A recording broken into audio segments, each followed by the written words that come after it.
26 years of CNBC-TV18.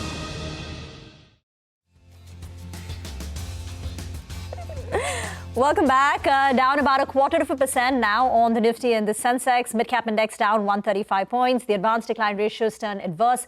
One stock in the green for two in the red. But let's welcome now in our studio, as CNBC TV18 celebrates 26 years of leadership, Ramesh Swaminathan, who was there for the ringing of the bell, is now with us in the studio. He's the ED and Global CFO at Lupin. I was listening to what you were saying, right? Like, India is known as sort of the generic capital of the world when it comes to pharmaceuticals. But your vision is that we move towards specialties, like more branded drugs, as we look ahead to the next decade. And that is the potential for us. So for Lupin, how will this this vision of yours change? What is the current contribution of generics? Because you do supply, I think, 40% of the US drugs come from Lupin. How do the numbers change? First, give us a big picture, and then we'll get down to... I think it's basically a question of evolution. So essentially, we started off with generics, as did a lot of companies from India. Clearly, America was the El Dorado, so a lot of companies flocked to that, for sure. 40% of the volumes of America certainly comes from India. But I would also add that we export to a host of other countries, including Europe, emerging markets, and the like. So clearly, it is the pharmaceutical capital of the world. And as with evolution, a lot of companies would like to transit to more specialty, and that is indeed because we need to grow up.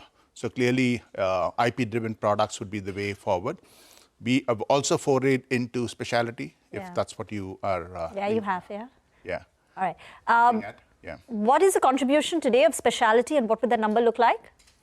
Currently, we have a number of products. So we have products in, but this is across the globe, so to speak. We have products in Canada. We have a couple of products in Europe and the like, and so on.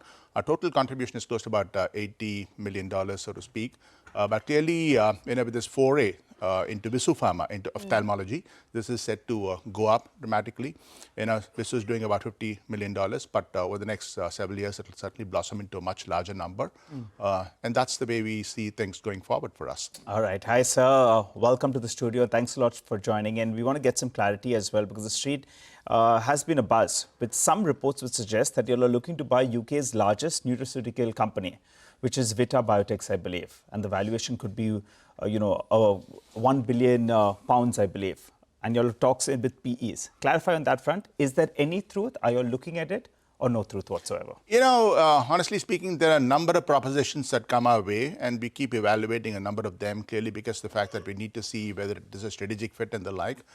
So from that perspective, there are things that we certainly look at, but doesn't necessarily mean that we need to pursue every opportunity that comes our way.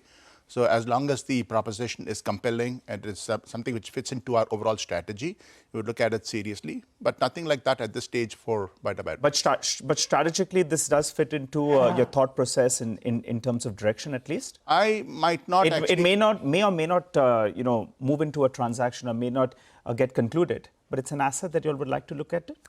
We would like to look at certain parts of it, if at all, but clearly the full asset is not something which might be interesting because it is actually present across the globe.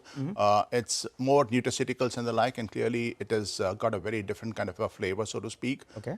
So I wouldn't actually say that this is something that is very strategic to us. Ramesh, you were saying that how, with the evolution, the shift has taken place away from US to other markets. And like Visupharma, that's the big acquisition that's going to conclude in December. So from an M&A point of view, are the Europe-UK markets a bigger M&A focus for the company compared to US now? And how much capital are you looking to deploy for M&A? Do we have a number? Okay, a number of questions in the same breath, so to speak. But clearly, America started out as being, a feast of several kinds, essentially. But the feast sometimes turns out to be a famine. So clearly, one has to look at diversification, and other markets are alluring enough.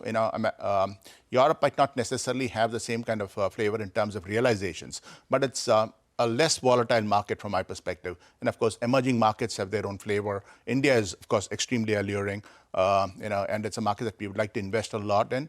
Other emerging markets, of course, carry risk as well as potential and the like.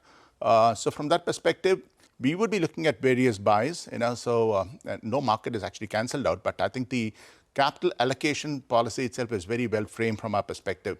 In terms of horsepower that you spoke about, I would say that our overall limits to to borrowings would be twice that of our EBITDA. That would potentially make it about $1.5 billion to $2 billion, so to speak, over time.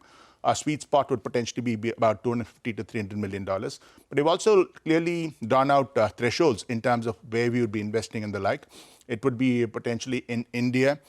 It would also be specialty in various parts of the globe. And clearly, Visupharma is a reflection of what we have just done. What about INR depreciation? How is it impacting business for you and numbers? INR depreciation always helps exporters as you would depreciate because the realizations go up. From that perspective, it certainly adds to our EBITDA margins and the like, and we are happy about it. Though, of course, it has got its own connotations in terms of pricing and, of course, in terms of input costs, if you reflect on that. All right. So if you're talking about margins, I think for the last quarter, the adjusted margins were closer to 30% odd. But you have been maintaining that mid-20s is the number you're looking at. So what should be the margin guidance from here on, given that, business is doing pretty okay, going by what you're saying, and also you have this tailwind now with regard to the rupee depreciation. Does it help? Give us a guidance. Clearly, we are being very cautious when we actually guide for this. And for example, Tolvaptan, so we expected the loss of exclusivity to click in on 13th of November, but though there have been a couple of approvals, they have not launched, so the party is still on insofar as this product is concerned. Clearly, we look at maintenance of this of the margin, so to speak. But I think the truth is, when you actually launch a generic product, it lasts for some time, and after that, it the price erosion clicks in, and it's a bit like running on the treadmill. It has to erode at some point of time. And from that perspective, we believe that for the full year, about 26% would be very appropriate for our guidance. But clearly, we are confident about stepping up on the margins over time for sure.